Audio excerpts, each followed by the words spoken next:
여러분, 새벽은 깨우는 것입니까? 새벽은 오는 것입니까? 새벽은 하나님의 창조의 질서에 따라서 밤이 깊어지면 새벽은 자연스럽게 오는 겁니다. 그렇잖아요. 깨우는 게 아니잖아요. 김영삼 전 대통령이 유명한 어록이 있습니다. 닭의 모가지를 비틀어도 새벽은 온다. 천하없이 새벽은 오게 되어 있습니다. 누가 뭐래도 새벽은 오게 되어 있습니다. 새벽이 오면 희한하죠. 본능적으로 이 몸이 깨게 되어 있어요. 그래서 일어나는 겁니다. 그러므로 사실상 우리가 새벽을 깨우는 것이 아니고 새벽이 우리를 깨우는 거예요. 그렇잖아요. 그런데 오늘 다윗은 무엇을 깨우려다? 새벽을 깨우려다 그랬습니다. 여러분, 이게 가능한 일입니까? 우리가 자연의 질서를 마음대로 땡기고 늦추고 할 수 있는 일입니까? 불가능한 일이잖아요. 할 수 없는 일이거든요. 도대체 다윗은 이런 배짱이 어디서 나오는 것일까? 새벽을 깨우겠다. 그것은 다윗이 하나님의 능력을 믿었기 때문입니다. 히브리서 11장 1절에 보면 믿음은 바라는 것들의 실상이요 그랬습니다. 이 영적으로 해석하면 어떤 해석이냐면 믿음은 하나님의 능력을 끌어오는 것이다 그 말이에요. 절대적으로 하나님을 믿으면 절대적으로 하나님의 능력을 끌어올 수 있는 거예요. 그래서 예수님이 뭐라고 말씀하셨느냐 하면 이렇게 말씀하셨어요. 할 수 있거든이 무슨 말이냐. 믿는 자에게는 능치 못할 일이 없느니라. 할렐루야. 믿음은 못하는 것이 없다는 거예요. 그러므로 사랑하는 교회 여러분, 내 삶에 칠같이 어둠이 짙게 깔려 있어서 어찌할 수 없는 그러한 극한 상황에 처해졌을 때 절망할 것이 아니라 하나님의 능력을 믿고 어떻게 해요? 새벽을 깨우는 자가 되어야 되는 것입니다. 사랑하는 교회 여러분, 우리에게는 하나님이 새벽을 깨울 수 있는 특권을 주셨어요. 예수님 안 믿는 사람들은 이 단어 잘 몰라요. 그냥 새벽에 온가 보다 이렇게 생각하는 겁니다. 아니요, 우리가 새벽을 깨우는 겁니다. 믿음으로 새벽을 깨우는 성도가 되기를 주님 이름으로 축원합니다. 오늘 이 시편의 표절을 보게 되면 다윗이 사울을 피하여 굴에 있던 때라 그렇게 기록하고 있습니다. 어떤 상황이냐 하면 사울은 사무엘이 세운 초대 왕이지 않아요? 이 사람은 초대 왕이지만 자존감이 그렇게 뛰어난 건 아닌 것 같아요. 좋게 말해서 겸손하다 했지 왕으로 세움받아 저 도망가가지고 행구 뒤에 숨을 썼어요. 그런가 하면 이 사울은 시기와 질투심이 많은 사람이었어요. 다윗이 블레셋의 적장 골리앗을 쩌뜨리니까 백성들이 나와가지고 개선 그 환영 프레이드를 벌리는데 대단합니다. 사울은 천천히요 다윗은 만만이로다 외쳤어요. 여러분, 이 만만이라고 하는 것은 히브리어로 최고의 극으로 존칭하고 높이는 겁니다. 사울이 이 소리를 들으니까 열이 받치겠어요 안 받치겠어요? 거꾸로 해야 되지 않겠습니까? 다윗은 천천히요 사울은 만만이로다 이럴 텐데 백성들이 나와가지고 사울은 천천히고 다윗은 만만이라고 하니까 얼마나 열이 받치겠어요. 봐라, 이것 봐라. 나를 천천히라고 그러고 저 피레비 같은 걸 만만이라고 그러네. 이제 저 다윗이 나의 왕위를 뺏는 것 말고는 더 할 수 있는 일이 뭐 있겠냐 생각하니까 속이 뒤집어지고 머리가 뒤집어진 거예요. 그래서 어떻게 했어요? 다윗을 제거하는 거예요. 이놈을 죽여야 되겠다. 이것을 없애버려야 되겠다. 하지만 다윗은 사울을 대적할 수 있습니까? 없습니까? 없는 거예요. 왜 그렇습니까? 그 나라의 왕으로서 절대 권력을 가지고 있는데 그 군사력을 대항해가지고 싸울 수 있겠어요? 싸울 수 없을 뿐 아니라 다윗은 신앙이 좋은 사람이에요. 그래서 하나님이 사울왕을 세웠다고 생각하기 때문에 사울왕과 싸울 수 없는 것입니다. 그래서 오늘 이 성경에 나오는 대로 사울이 죽이려고 하니까 사울을 피하여 이곳 저곳 이굴 저굴에 숨을 수밖에 없는 그런 상황이 된 거예요. 그때 다윗이 지은 시가 오늘 저와 여러분이 이 시편 57편의 시인 것입니다. 여러분, 최고의 권력을 가진 사람이 자기가 가진 모든 힘을 다 동원해서 쫓으면 여러분, 쫓기는 자가 숨을 곳이 있겠어요?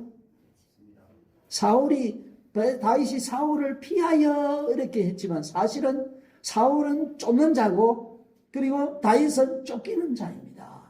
절대 권력을 가진 사람이 총 동원해가지고 힘을 동원해가지고 참 쫓는데 숨을 곳이 있겠어요? 세상 어디도 안전한 곳이 없어요. 여러분, 힘을 가진 자가 쫓으면 숨을 곳이 없는 거예요. 그러나 다윗은 사울왕이 더 이상 쫓아올 수 없는 가장 완벽한 피난처를 알고 있었습니다. 그게 어디냐? 주님의 날개 아래, 주님의 품속에 숨는 것. 1절을 한번 보십시오. 하나님이여 내게 은혜를 베푸소서, 내게 은혜를 베푸소서. 내 영혼이 주께로 피하나이다. 주의 날개 그들 아래서 이 재앙들이 지나가기까지 피하리이다. 할렐루야. 다윗은 주의 날개 아래 곧 주님의 품속에 가장 안전한 피난처임을 알기에 절절한 심정으로 외칩니다. 하나님이여 내게 은혜를 베푸소서. 하나님이여 내게 은혜를 베풀어 주옵소서. 부르짖은 것입니다. 마치 암딸기 날개 봄날에 병아리들이 자유롭게 노는 것을 두고 보다가 새나 고양이나 개들이 위협을 가하면 어미닭이 꾸꾸꾸 하면 순식간에 병아리들이 종종으로 보셨죠? 어릴 때 보셨습니까? 어미 날개로 싹 들어갑니다. 여러분, 이 병아리들이 어미 닭의 날개 안으로 들어가는 이유가 뭐예요? 어미 닭을 신뢰하는 거예요. 사실 그 닭이, 조그만 닭이 개 일어나고 개가 그냥 물어뜯으면 박살 날 거예요. 근데 어미라고 하는 이 본능이 있기 때문에 다 보호하고, 그런 병아리들이 다 어미를 믿고 신뢰하고 다 날개 안으로 들어가는 거예요. 마찬가지로 다윗은 이처럼 주의 날개 아래 피하는 것은 주님에 대한 신뢰요, 뭐요? 믿음의 표현인 것입니다. 어떤 믿음일까요? 세상 사람들의 눈에 보이지 않지만 다윗의 눈에 보인 주님의 날개가 보인 거예요. 자기의 피난처인 주님의 날개를 믿음으로 본 겁니다. 그 주님의 날개 품속으로 들어가기만 하면 비에 젖지도 아니하고 바람에 떨지도 아니하고 적의 공격으로부터 안전하게 보호해 줄 것이라는 믿음을 가지고 있었던 것입니다. 그래서 다윗이 주님의 날개 아래로 도망을 간 거예요. 여러분, 그러면 과연 주님의 날개는 어디일까요? 단언하기는 여러분이 주님의 이름을 부르고 기도하는 그곳이 주님의 날개 아래요, 주님의 품속인 줄로 믿습니다. 그래서 고난을 당할 때, 환난을 당할 때, 어려움을 당할 때 어디서든지 엎드리면 그곳이 주님의 품속이 되고 아멘, 주님의 날개 아래인 줄로 믿습니다. 여러분, 이 세상에서 주님의 품속까지 가장 기도하기 좋고 안전한 곳이 어딘 줄 아세요? 예배당입니다. 예배당. 시간적으로 말하면 주님의 날개 아래, 주님의 품속에 거할 수 있는 시간이 언제인 줄 아세요? 새벽이에요. 아무도 터치를 안 받아요. 그렇게 전화 자주 오던 놈도 새벽에는 안 와요. 그래서 새벽에 일어나서 주님과 만나고 주님 앞 그 날개 그늘 아래 들어가는 거예요. 품속에 들어가서 있으면 여러분 한번 느껴보시라고요. 얼마나 좋은지 모릅니다. 어거스틴은 이렇게 말했습니다. 하나님이 아버지시라면 교회는 어머니다. 마틴 루터 종교개혁자 칼빈은 또 말하기를 교회는 어머니의 품속과 같다. 마틴 루터도 교회는 신자들의 어머니라고 했습니다. 사랑하는 교회 여러분, 힘들고 지칠 때 내 힘으로 어떻게 할 수 없는 그런 환난을 극한 상황에 비쳤을 때 언제나 하나님의 품속 같은 교회로 달려와서 내 무거운 짐을 다 내려놓으시기를 바랍니다. 그리하면 하나님께서 우리에게 은혜를 베푸십니다. 그래서 여러분, 하나님이여, 다윗처럼 하나님이여 내게 긍휼을 베풀어 주옵소서. 아침에 일어나 새벽을 깨우고 나와서 그렇게 기도하는 자에게 하나님이 근심과 염려 대신에 감사와 기쁨을 선물로 주실 줄로 믿습니다. 두려움 대신에 내 마음속에 여유를 주실 거예요. 여러분, 그런 그 경험해 보셨죠? 기도하는 너무 너무 힘들고 어려운 일을 만났는데 기도하고 나면 나도 모르게 내 마음에 평안이 찾아오고 여유로워집니다. 왜 그런 줄 아십니까? 거기가 주님의 날개 아래거든요. 그곳이 주님의 품속이거든요. 여러분, 주님의 날개 안에서 이 따뜻한 체온을 느끼시기를 바랍니다. 포근한지 몰라요. 세상 어디에서도 누릴 수 없는 자유와 평안을 누리는데 그게 어디라고요? 주님의 날개 아래예요. 주님의 품속이에요. 여러분이 기도하는 그곳, 할렐루야. 그곳에서 주님의 평안과 주님이 주시는 기쁨을 누리는 우리 양정교회 교우들이 되기를 주님 이름으로 축원합니다. 여러분, 그러면 다윗은 주님의 날개 아래에서 어떤 생각을 했을까? 여러분이 새벽에 일어나서 주님 앞에 오면 어떤 생각을 할까? 염려, 근심, 불안, 초조, 아니면 누구 때리 죽일 생각, 빚 안 갚았나, 저거 오늘 찾아가서 반드시 빚을 받아와야 될 건데, 뭐 그런 생각 하나요? 다른 생각하지 않습니다. 주님의 날개 아래 주님의 품속에 오게 되면은 무슨 생각은 하나님만 생각합니다. 누구만 생각한다고요? 아니, 엄마 부모 있는데 엄마만 생각하지 다른 염려 근심 걱정 하나요? 안 합니다. 엄마 품속이 따뜻해. 엄마가 좋아. 난 엄마 품에 있으면 늘 행복해. 그렇게 당연한 것 아니에요. 다윗이 주님의 날개 아래에서 누구만 생각한다고요? 하나님만 생각하는 거예요. 어떤 하나님만 생각할까요? 2절 같이 읽겠습니다. 시작. 내가 지존하신 하나님께 부르짖으며 곧 나를 위해 모든 것을 이루시는 하나님께로다. 할렐루야. 무슨 얘기입니까, 여러분? 하나님만 생각하는데 다윗을 삼키려는 비방에서 그를 구원해 주실 하나님만 생각한다는 거예요. 그 구원자가 하나님만 생각. 하나님께서 다윗에게 뭘 해주겠다고 해서 모든 것을 다 이루어 주시는 하나님. 다윗이 기도하는 중에도 여전히 사울의 군대는 다윗의 생명을 노리고 있습니다. 목숨이 경각간에 달려있던 그런 상황입니다. 하지만 하나님께서 자기를 버리지 않을 것이라는 확신과 믿음을 가지고 있습니다. 왜? 하나님은 자기를 위해 모든 것을 이루시는 하나님이라고 믿기 때문에. 할렐루야. 사실 다윗은 자신이 처해 있는 어려운 상황들을 주님께서 어떻게 풀어주실지 모릅니다. 언제쯤 이 문제가 해결되어서 시간의 끝이 어디일지 모릅니다. 왜? 여전히 지금 그 상황 가운데 있기 때문에. 하지만 다윗은 답을 알고 있습니다. 그 답이 무엇입니까? 다윗 자신은 반드시 살아서 이스라엘의 왕이 된다는 거예요. 지금 정말 엄청난 나라를 나오고 있지만 반드시 끝에는 다윗 자신이 이스라엘의 왕이 된다는 거예요. 누가 말했습니까? 하나님이. 하나님께서 사울 선지자를 통해서 이스라엘의 왕이 되겠다고 예언을 한 거예요. 그럼 다윗은 자기를 위해 모든 것을 이루시는 하나님을 믿는 거잖아요. 답이 나와 있거든요. 그러므로 여러분, 주님의 날개 아래에서 부르짖어 기도하는 자가 가장 복 있는 사람이에요. 왜? 하나님이 그를 위해 모든 것을 이루실 것이기 때문에. 믿음이 없이는 하나님께 나아가 그렇게 구할 수 없는 거잖아요. 저와 여러분이 하나님을 믿기 때문에 오늘도 이 성전에 와서 하나님을 예배하는 것 아닙니까? 그러면 여러분은 가장 복 있는 사람입니다. 왜? 하나님이 여러분을 위해서 모든 것을 이루어 가실 것으로 믿습니다. 다윗은 하나님을 어떤 분으로 믿었는가? 모든 것을 이루시는 분. 이야, 정말 놀랍습니다. 모든 것을 이루어 주시는 분. 그렇기 때문에 주의 날개 아래 피하면 세상에 어느 누구도 다윗을 손댈 수 있어요, 없어요? 못 되는 거예요. 왜? 하나님이 다윗을 위해서, 다윗을 위하시는데 누가 감히 다윗을 손을 댈 수 있단 말입니까? 그러므로 칠흑 같은 어둠이 여전히 다윗을 듣고 있을지라도 나를 위해 모든 것을 이루어 주시는 하나님을 믿기 때문에 다윗이 뭐 할 수 있었어요? 노래할 수 있었던 거예요.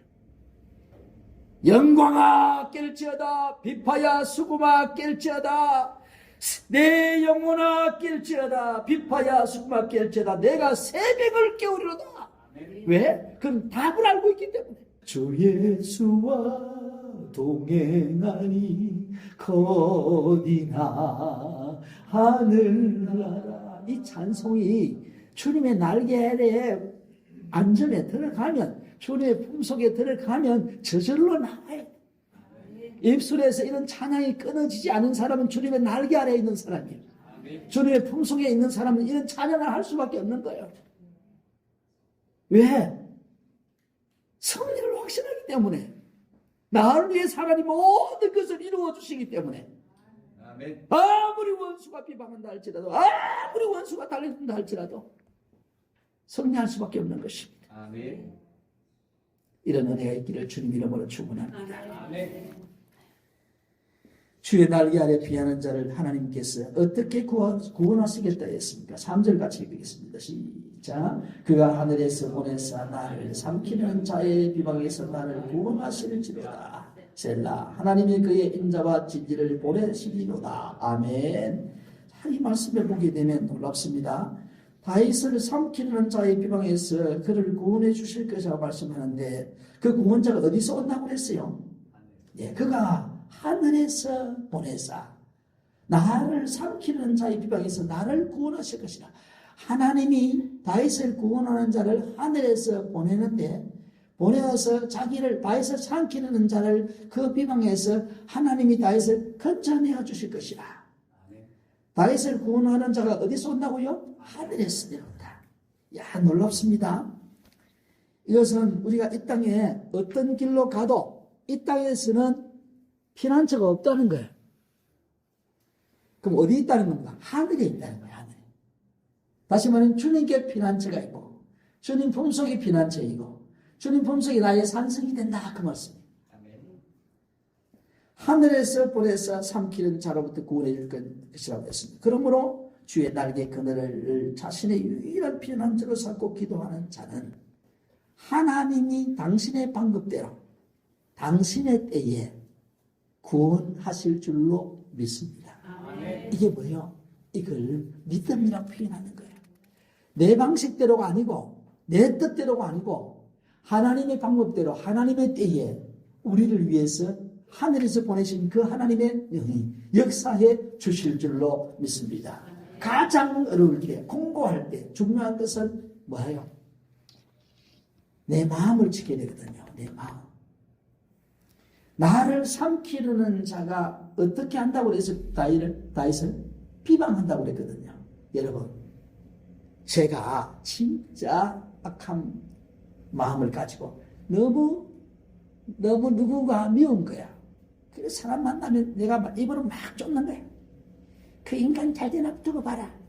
걔가 그렇게 잘난 척하지. 내가 얼마 못 있어가지고 그것도 어떻게 될 거다. 막 그런데 내가 가니까 아예 안문사님이 전해주는 거라. 아이고 봐라 이제 삼종이니까 이제 니 잘 되나 두고 보자. 막 그래 입을 쫓더라. 그 얘기를 들으면 내 마음이 평안할까요? 내 마음에 가을에 갈바람 불어가지고 일어나듯이 막 해일 일어나듯이 일어날까요?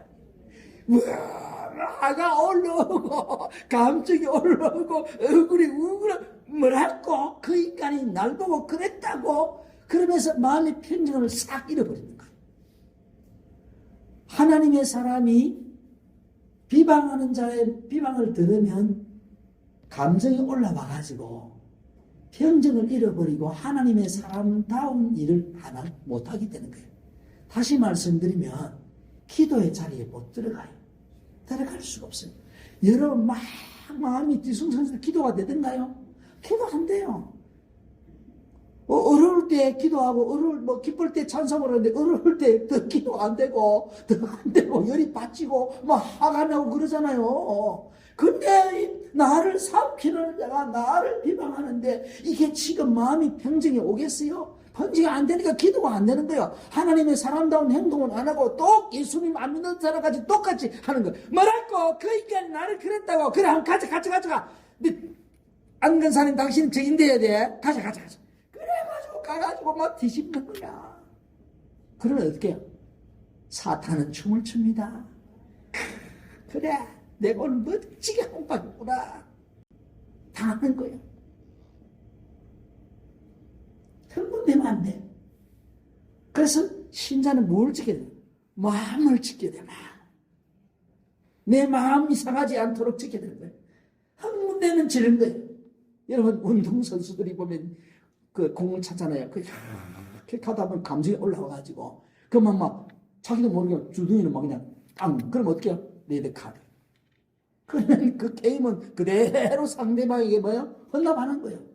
실제로요, 약도 좀 실력이 안 되는 팀이 주목을 합니다. 저 상대 가운데 선흥미가 잘한다. 저를 완전히 장경이를 까가지고 한 방에 끝내라.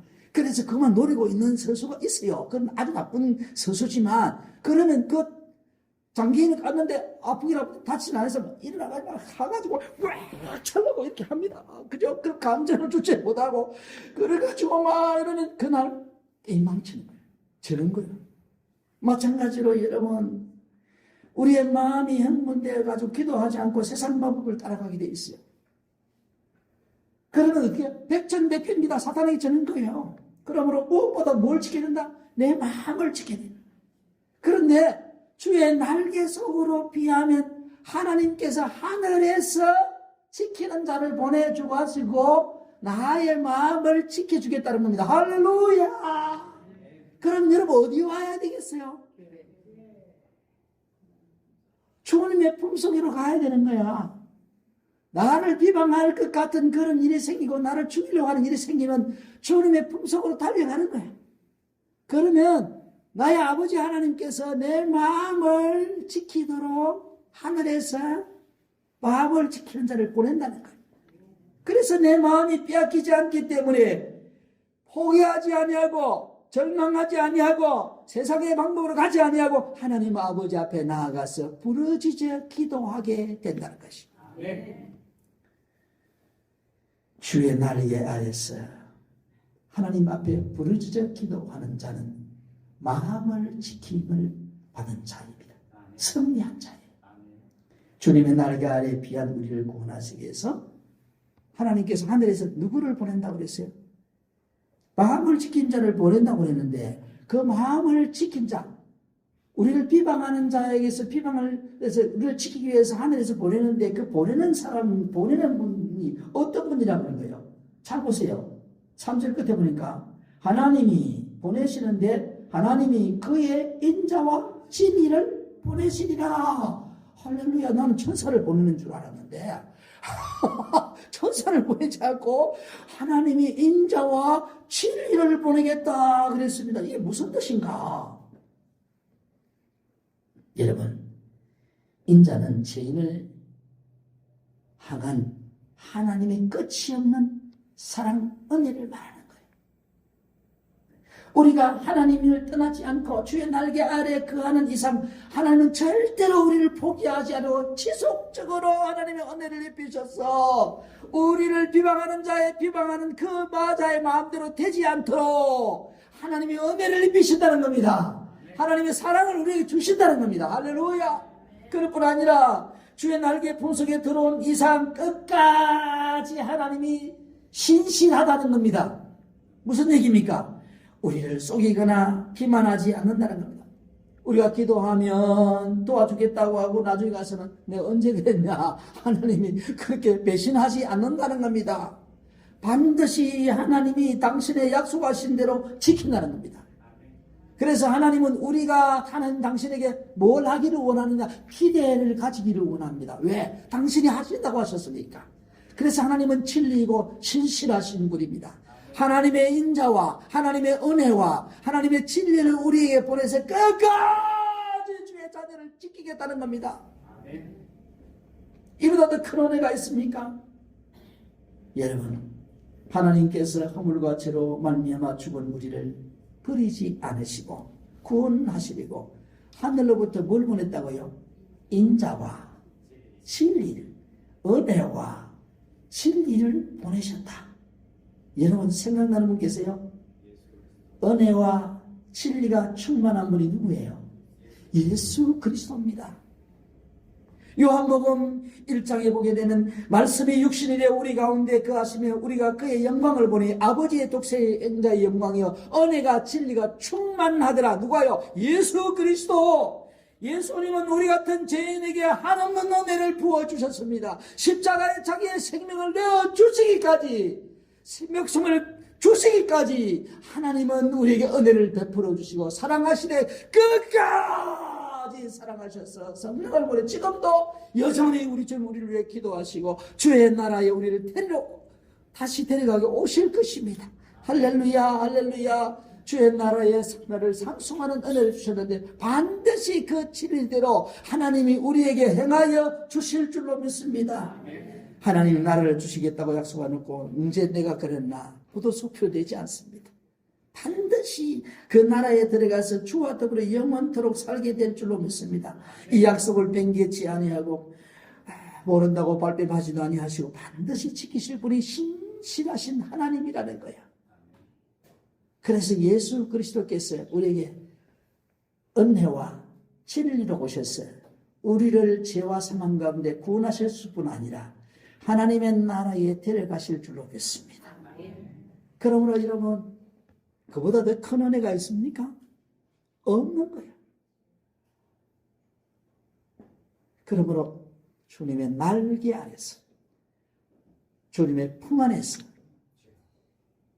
하나님이여 나에게 긍휼을 베풀어 주옵소서.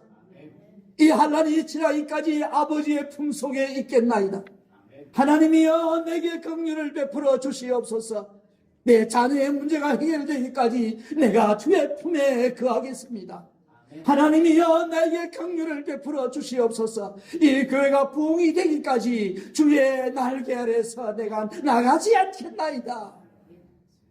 그 자에게 하나님은 반드시 신실하신 하나님, 은혜를 끊임없이 부어주신 하나님이 그 기도에 응답해 주실 줄로 믿습니다. 우리가 잘 아는 찬양이지 않습니까? 하나님 한 번도 나를 실망시킨 적 없으시고 언제나 공평과 은혜로 나를 지키셨네. 오 신실하신 주, 오 신실하신 주, 오 신실하신 주, 내 너를 떠나지도 않으리라. 내 너를 버리지도 않으리라. 약속하셨던 주님 그 약속을 지키사 이후로도 영원토록 나를 지키시리라 확신하네.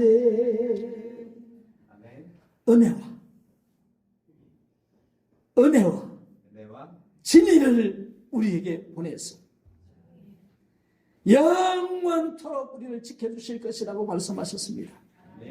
그러므로 사랑하는 교회 여러분, 힘들고 어렵습니까? 문제가 있습니까? 고민이 됩니까? 어디로 달려가야 되겠습니까? 주님의 품속으로, 주의 날개 아래, 주의 날개 아래 가서 여러분이 부러지져 새벽을 깨우는 자가 되기를 바랍니다.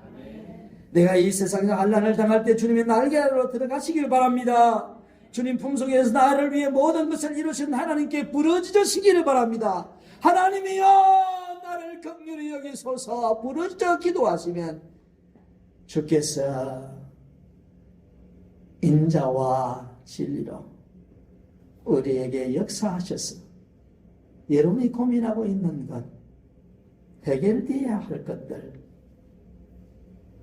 하나님께서 건져주시고 해결해 주시고 구원해 주시고 보수하시고 회복하시는 은혜를 베풀어 주실 줄 믿습니다. 이 은혜를 누리시기를 주님 이름으로 축원합니다.